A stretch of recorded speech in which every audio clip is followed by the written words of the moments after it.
सत साहिब बंदी छोड़ सतगुरु रामपाल जी परमेश्वर जी की जय हो।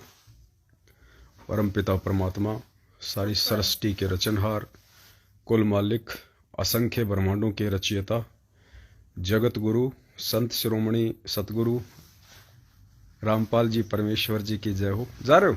हाँ। कहाँ? टेम्पो कर लिया सामान लोड। तो भगत जी की बाइक यही है क्या? हाँ, ठीक है। पुण्यात्मा दया परमपिता परमेश्वर जी की, जिनके शुभ आशीर्वाद से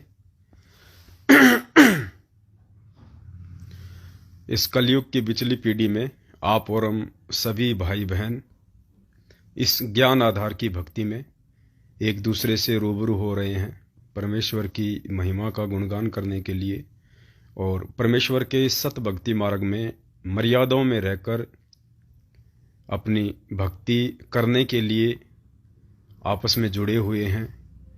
परमेश्वर ने हम सबको जोड़े रखा है, ये उनकी विशेष कृपा है और उनकी इस विशेष कृपा के लिए हम सभी भाई बहन कोटि कोटि उनको दंडवत प्रणाम करते हैं। एक बार आप सभी भाई बहन लाइव जुड़ जाएं।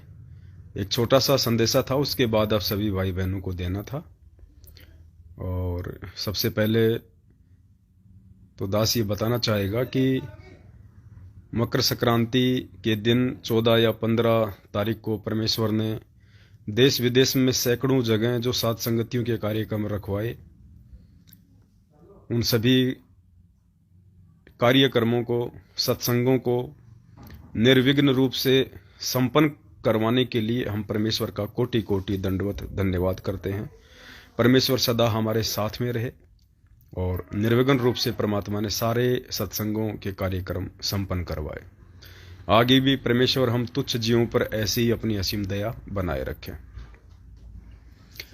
सत साहिब।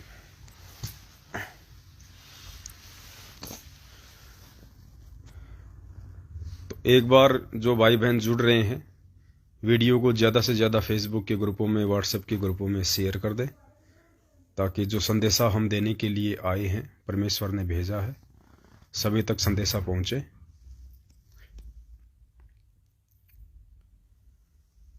थोड़ा सर्दी का समय है पुण्यात्माओं, ध्यान रखना पड़ता है खोपड़ी का। अभी दास को सर्दी जुकाम लग गई थी, बहुत भयंकर खांसी जुकाम दिक्कत हो गई थी। 8-10 दिन रही, लेकिन परमेश्वर ने दया बख्शी। काढ़ा बना बना के पीते रहे, गोली दवाई तो लेनी नहीं। ऐसे मामलों में परमेश्वर ने दया की हुई है। हाँ, दास का एक जाड़ है लास्ट वाली, वो आधी हिल रही थी, आधी सही थी, बहुत ज़्यादा परेशान कर रही थी। उसको जरूर दास ने डॉक्टर के पास जाके निकलवाया है। तो दया परमात्मा की। अभी भी दांतों का ट्रीटमेंट चल रहा है, क्योंकि हाड़मास का शरीर है, 36 प्रकार के जोड़ हैं। जहाँ जहाँ हमारी पार बसाएगी वहाँ हम परमेश्वर को आधार मान के चलेंगे, और जिन जगहों पे हम जीवों की पार नहीं बसाएगी, क्योंकि हम सबको अपनी औकात का पता है, हम 2 कोटि के जीव हैं, हम कितना दर्द सहन कर सकते हैं, तो वहाँ पे हमें इन चीज़ों की भी सहायता लेनी पड़ेगी। तो दया परमपिता परमेश्वर जी की।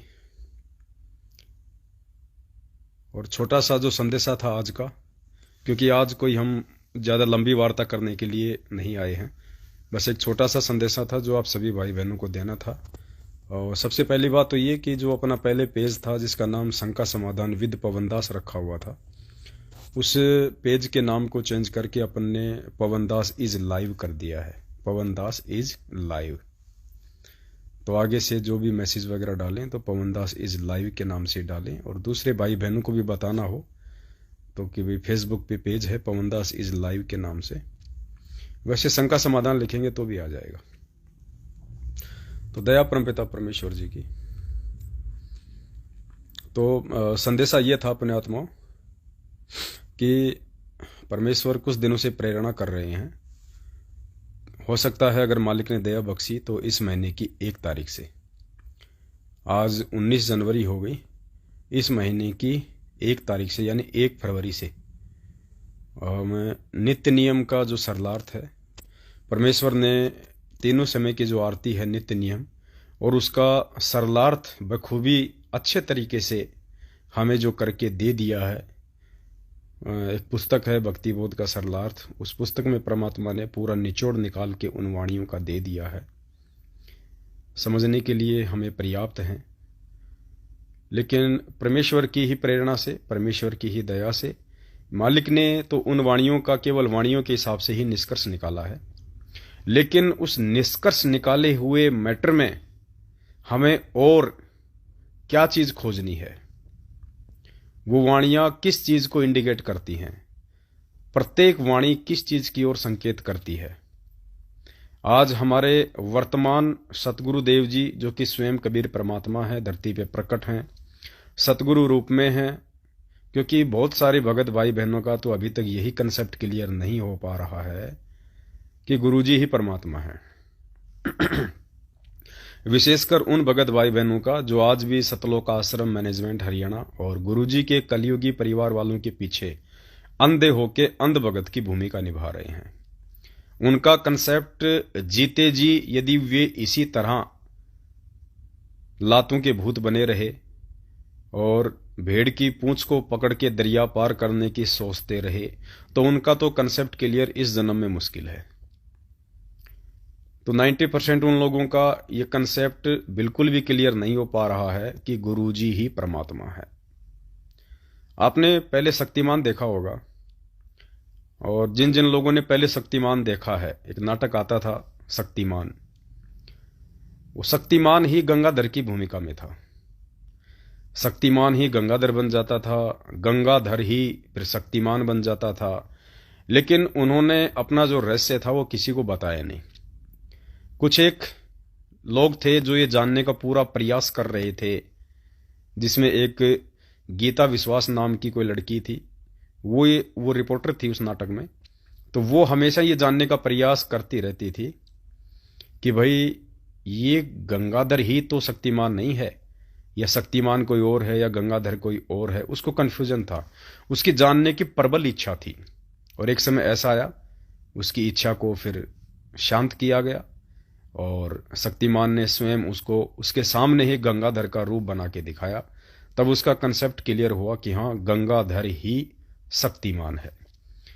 तो ठीक यही जो खेल है वर्तमान में इस आध्यात्मिक जीवन में हम ले सकते हैं। शक्तिमान तो है ही हमारा परमात्मा, इसमें तो कोई दो राय है नहीं। निर्गुण रूप में सतलोक में जो परमेश्वर बैठा है वो शक्तिमान की भूमिका में है, और वर्तमान में जो सतगुरु रामपाल जी भगवान के वेश में परमेश्वर यहां आए हुए हैं सगुण रूप में, वो समझ लो गंगाधर रूप है। अब ये कंसेप्ट उन्हीं आत्माओं को समझ में आएगा जो आत्मा युगों युगों से इस कबीर परमेश्वर की सत भक्ति करती आ रही हैं और वर्तमान में पूरी मर्यादाओं के साथ हर संभव गुरु को भगवान मान के अपनी भक्ति क्रियाओं में संलग्न है। उन आत्माओं को बहुत जल्दी और आसानी से समझ में आ जाएगा कि गुरुजी ही परमात्मा है, गंगाधर ही शक्तिमान है। और जिनको अभी भी नहीं समझ में आया है, थोड़ा बहुत कोई कंफ्यूजन शेष है, तो उन आत्माओं का सारा भ्रम निवारण करवाने के लिए परमात्मा ने दास को प्रेरणा की है। हालांकि दास तो साल भर पहले से सोच रहा था कि नित्य नियम की वाणियों का परमेश्वर के ज्ञान आधार से और उनके द्वारा जो खुलासा किया जा चुका है उस खुलासे को माध्यम बना के हम भक्तों के लिए सतगुरुदेव जी के विषय में क्या आदेश और निर्देश हैं, हम और उसमें क्या जूस निकाल सकते हैं हमारे जीवन में, और क्या कोई सार्थक प्रयत्न उन वाणियों के माध्यम से हो सकता है, आ सकता है। तो दास तो साल भर से ही ये कोशिश कर रहा था, और साल भर पहले हमने कोशिश भी की थी, और साल भर पहले हमने केवल एक ही वीडियो बनाया था।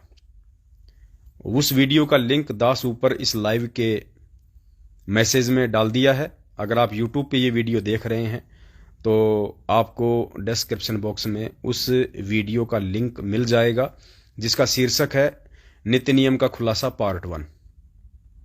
और वो नित्य नियम का खुलासा पार्ट 1 लगभग 3 घंटे का है, और वो 3 घंटे का खुलासा केवल भक्ति बोध जो पुस्तक है आरती की, उसके ऊपर ऊपर का जो पेज है, सबसे पहला पहला जो पेज है जिस पे सतगुरुदेव जी की जय